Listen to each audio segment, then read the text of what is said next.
আসসালামু আলাইকুম। আমরা গত দিনে একটি ভিডিও করেছি সালামুন আলা ইব্রাহিম ও তার পুত্রের বলির ঘটনা নিয়ে।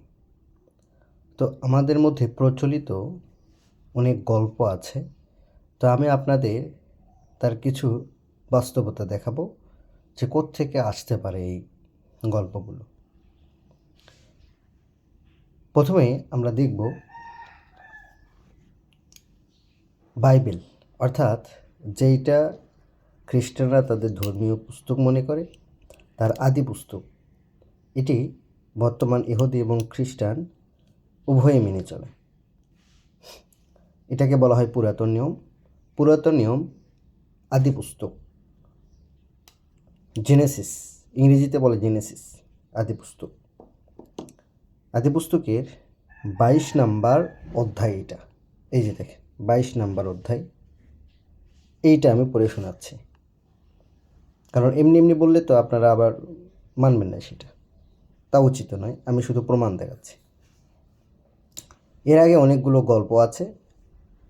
এখানে আব্রাহামের 2টা স্ত্রীর কথা বলা আছে, সারা এবং হাগরা, যেটাকে আরবিতে হাজরা বলে।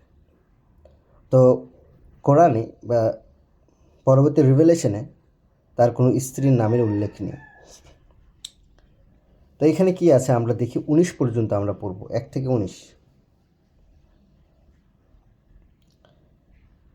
তো সেই ঘটনাগুলো আলোচনা করার পর বলা হচ্ছে, এই সমস্ত কিছুর পরে ঈশ্বর ঠিক করলেন যে তিনি আব্রাহামের বিশ্বাস পরীক্ষা করবেন। তাই ঈশ্বর ডাকলেন, আব্রাহাম, এবং আব্রাহাম সাড়া দিলেন, বলুন। তখন ঈশ্বর বললেন, তোমার একমাত্র পুত্র যাকে তুমি ভালোবাসো সেই ইসহাককে মরিয়া দেশে নিয়ে যাও, সেখানে পর্বতগুলির মধ্যে একটির উপরে তাকে আমার উদ্দেশ্যে বলি দাও। আমি তোমাকে বলবো কোন পর্বতের ওপর তুমি তাকে বলি দেবে। পরদিন সকালে ঘুম থেকে উঠে আব্রাহাম যাত্রার জন্য গাধার পিঠে জিন সাজালেন, সঙ্গে ইসহাককে নিলেন, আর নিলেন 2 জন ভৃত্যকে। ভৃত্য মানে চাকর, কাজের লোক।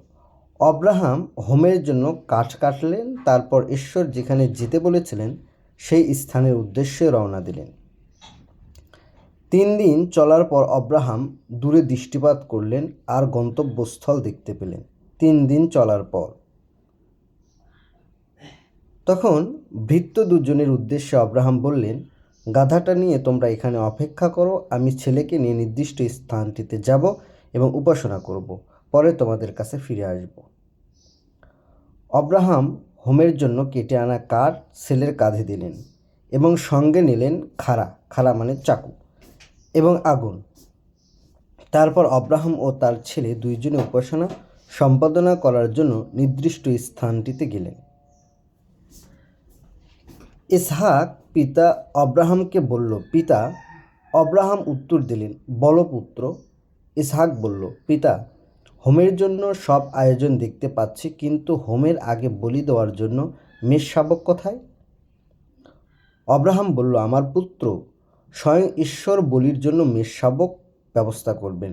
সুতরাং আব্রাহাম আর ইসহাক 2 জন মিলে নির্দিষ্ট স্থানটিতে গেলেন।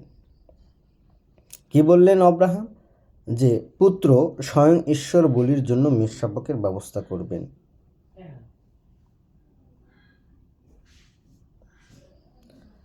তারা সেই স্থানটিতে পৌঁছলেন যেখানে ঈশ্বর যেতে বলেছিলেন।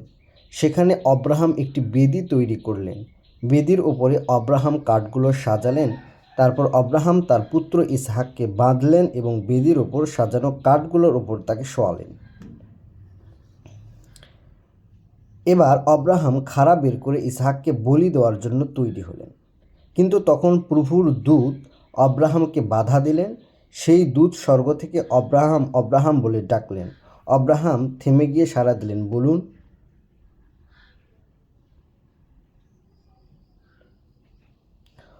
দূত বললেন, তোমার পুত্রকে হত্যা করো না, তাকে কোনো রকম আঘাত দিও না।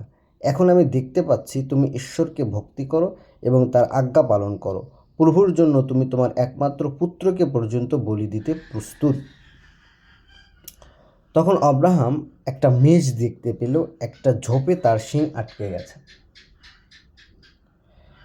তখন আব্রাহাম একটা মেষ দেখতে পেলেন, একটা ঝোপে তার শিং আটকে গেছে।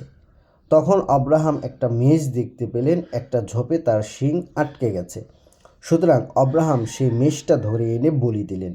ওই মেষটাই হলো ঈশ্বরের জন্য আব্রাহামের বলি, আর রক্ষা পেল আব্রাহামের পুত্র ইসহাক।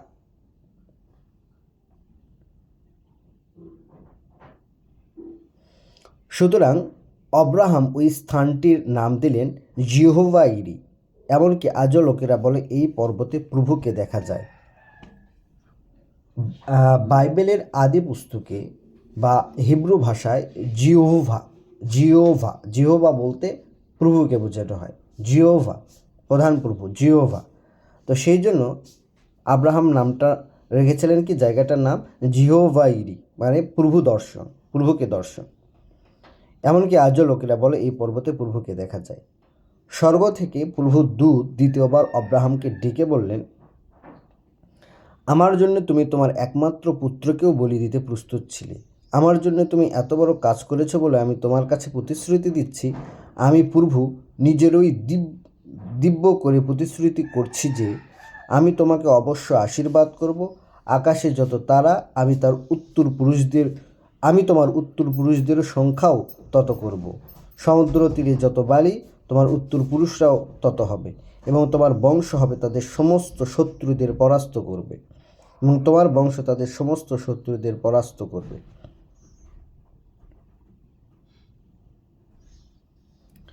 পৃথিবীর প্রত্যেক জাতি তোমার উত্তর পুরুষের মাধ্যমে আশীর্বাদ পাবে।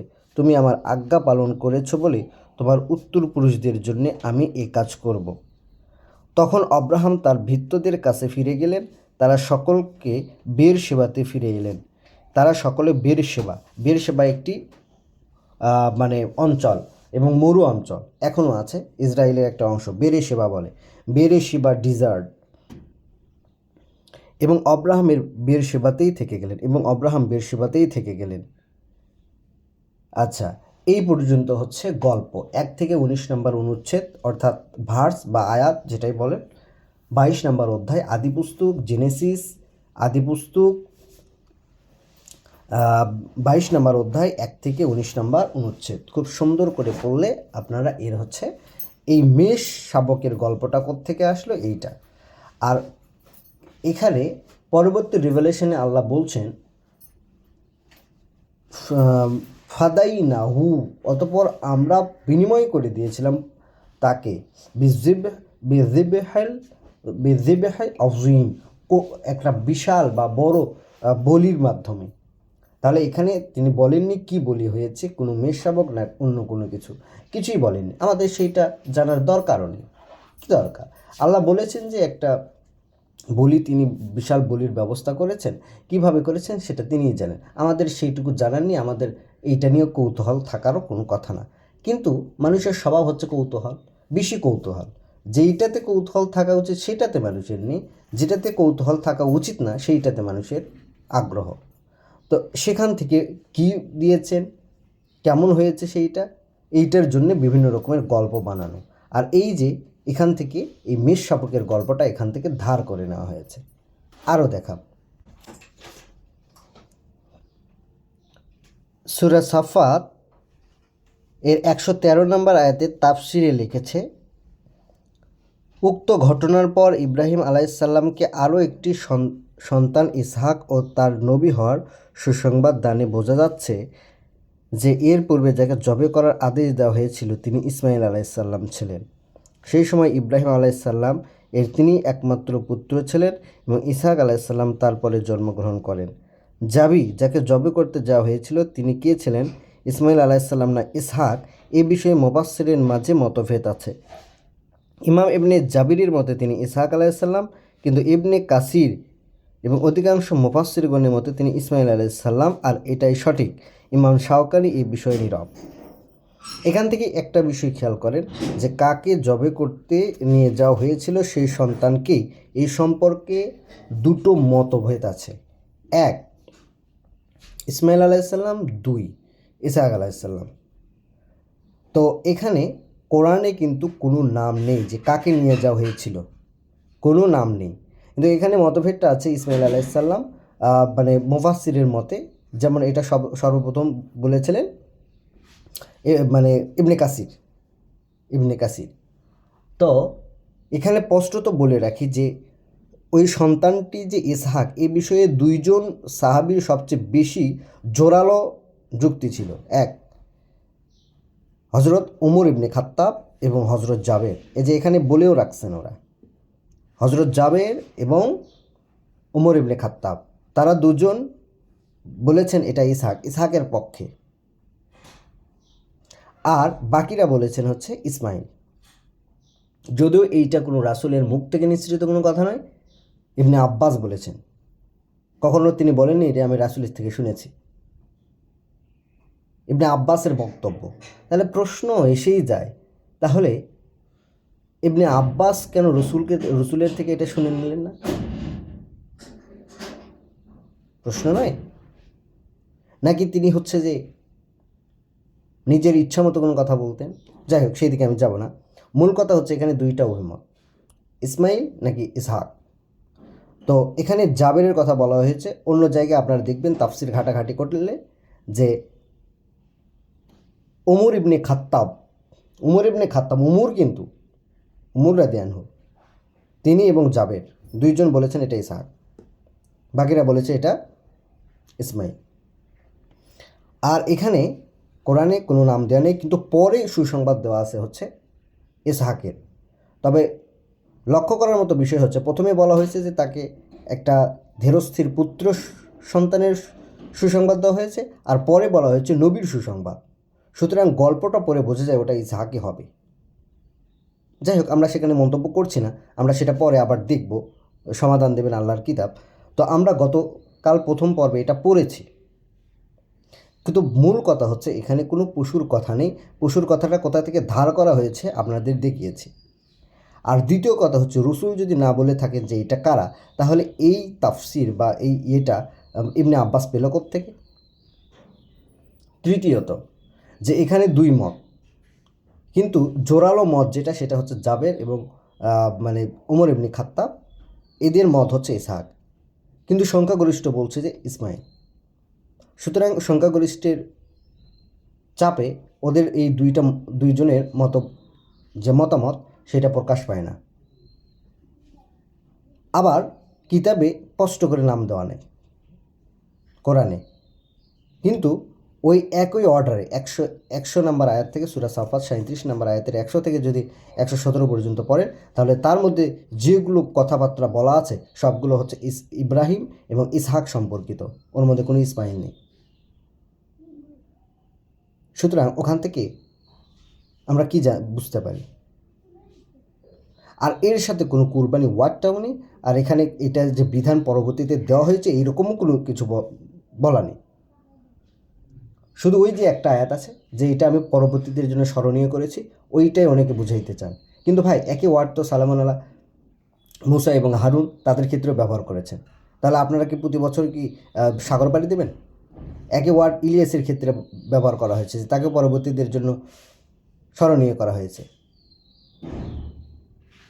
অন্যান্য নবীদের ক্ষেত্রেও, বার্তাবাহকদের ক্ষেত্রেও বলা হয়েছে, তো তাদের সালামান আলা ইউনুসের ক্ষেত্রে বলা হয়েছে। তাহলে আপনারা কি করবেন? প্রতি বছর নৌকা থেকে একজন মানুষকে ফেলে দেবেন, মাছের পেটে দেবেন? আর সবচেয়ে বড় কথা হচ্ছে, আপনারাই তো বলেন রসুল আসার পর সকল নিয়ম, সকল বার্তাবাহকের সকল নিয়ম আর চলবে না। এমনকি সালামান আলা ঈসা আসলেও নাকি তাকে হচ্ছে উম্মুত হয়ে আসতে হবে। তাহলে আরেকজন নবীর সুন্নাহ কী করে চলে? তাহলে এটা কি দ্বিচারিতা নয়? নিজেরা কি দ্বিচারিতা করছেন না? এখানে বলছেন এক কথা, ওখানে বলছেন আরেক কথা, তাই না? আর আরেকটা প্রশ্ন, সালামুন আলাইহি ঈসা যদি আসেন, তাহলে তিনি কি হিসেবে আসবেন আপনারা কনফার্ম করবেন? নবী হিসেবে, রাসূল হিসেবে, নাকি উম্মত হিসেবে? যদি উম্মত হিসেবে আসেন, তাহলে সে রাসূলের কোনো অধিকার ফলাইতে পারবে না, তাকে চুপ করে থাকতে হবে। আর যদি তিনি চুপ করে থাকেন তাহলে সে যে সালামুন আলা ঈসা সেটা কী করে বোঝা যাবে? তার কপালে লেখা থাকবে? আর দ্বিতীয় কথা, এর আগে অসংখ্য মানুষ ঈসা দাবি করেছে, আজও দাবি করে যাচ্ছে। মনে হয় ফাউন্ডেশন আছে, প্রতি বছর ঈসা বের হয় আর ইমাম মাহাদি বের হয়, এদের ফাউন্ডেশন আছে। খ্রিস্টানদের মধ্যেও আছে ক্রাইস্ট, মিসায়া, প্রতি বছরই বের হয়, মানে এগুলোর ফাউন্ডেশন আছে রীতিমতো। তাহলে কে আসল আর কে মিথ্যা, কে সত্য, এখন পর্যন্ত এখনও আছে, স্টিল আছে, এখনও সার্চ দিলেই পাবে। কত শত ইমাম মাহাদি, কত শত হচ্ছে জিসাস, কত শত মিসায়া আছে এখনও। তাহলে তাদের মধ্যেও কেউ হইতে পারে। এখন তাকে কি করে চেনা যাবে? এখন বলবেন যে বাইতুল মুকাদ্দাসে এসে হলুদ কাপড়ে নামবে? ভাই, হলুদ কাপড়ে নামলেই যে সেইটা ঈসা হবে আপনাকে কে বলেছে? আপনার কাছে ঈসার ফটোকপি আছে নাকি আপনার কাছে ছবি আছে তার পাসপোর্ট সাইজের, যে সেটা দেখে আপনি মিলিয়ে নেবেন? এগুলো লেম লজিক, ফালতু লজিক। একটু চিন্তা শক্তি বাড়ান। আল্লাহ যে এত সুন্দর একটা মাথা দিয়েছে, একটু চিন্তা শক্তি বাড়ান। আপনারা নিজেদের পেশার ক্ষেত্রে অনেকেই মানে ভালো ভালো জায়গা, আর আপনারা মানে চিন্তা করতে পারেন না, মানে কি আশ্চর্যকর কথা। আসলে এইটার জন্য তো সৃষ্টিকর্তার পারমিশনটা লাগবে। ভাই, একজন মানুষ যাকে কোরআন স্পষ্ট করে একদম কনফার্মেশন বলেছে, ইন্নি মোতাওয়াফিকা ও রফিউকা ইলাইকা, আমি মৃত্যু দিব আর উঠাই নেব। মোতাওয়াফিকা শব্দটা সব জায়গাতে মৃত্যু অর্থ করলেন আর এক জায়গাতে মৃত্যু অর্থ করলেন না, আশ্চর্য। স্পষ্ট করে বলেছে কিতাব যে তিনি মৃত। তাহলে এই গল্পগুলো কোত্থেকে আসছে? তো এইটুকুই, পরবর্তীতে এতটুকুই যথেষ্ট বুদ্ধিমানদের জন্য। আর যাদের চোখ অন্ধ, ওই যে আল্লাহ বলেছেন লাকদ জারানাকুম, লাকদ জারাকুম, আর আমি তোমাদের মধ্যে অনেককে ছড়িয়ে দিয়েছি। সূরা আরাফের 178।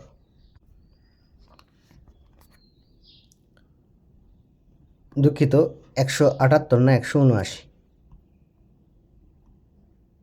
লাকদ জারানা, কার্যত আমরাই সৃষ্টি করেছি জাহান্নাম, জাহান্নামের জন্য কাসিরাম মিনাল জিন্নি ওয়াল ইনস, অনেককে জিনদের মধ্যে হতে ও ইনসানের। লাহুম কুলুবুল্লা ইয়াফকাহুনা বিহা, তাদের অন্তঃকরণ আছে কিন্তু তারা বোঝে না। ইয়াফকাহুনা, চিন্তা করে না তা নিয়ে। আলাহুম আইনুন লা ইবসিরুনা বিহা, এবং তাদের রয়েছে চক্ষুসমূহ কিন্তু তারা সেটা দিয়ে দেখে না। আলাহুম আযানুল্লা ইয়াসমাউনা বিহা, আর আছে তাদের কর্ণকুহর কিন্তু সেটা দিয়ে তারা শুনতে পারে না। উলাইকা কাল আনআম, ওরাই তো পশুর ন্যায়। বালহুম আদল, বরং তার থেকেও নিকৃষ্ট। উলাইকা হুমুল গাফিলুন, আর এরাই তো তারা যারা উদাসীন। এই অবস্থা, আপনারা চিন্তা তো করবেন না, করবেনও না, আর বললে শুধু গালাগালি করবে। তো কী করার ভাই, সবাই তো সত্যকে দেখতে পারে না, গালি তো খাইতেই হবে, এইটাই সত্য। রসুলরা গালি খেয়েছেন, মার খেয়ে গেছেন, তো কী আর করার, সত্য বললে তাই হবে। তো যাদের আল্লাহ জ্ঞান দেবে, যাদের স্বাভাবিক বিবেক বিবেচনা আছে, তারা বুঝবে এই কথাগুলো। আর যাদের নেই তারা বুঝবে না, আর তাদের বুঝলেই কি না বুঝলেই সত্য সত্যর মতোই থাকবে। আজ এই অবধি, সবাইকে সালাম আলাইকুম।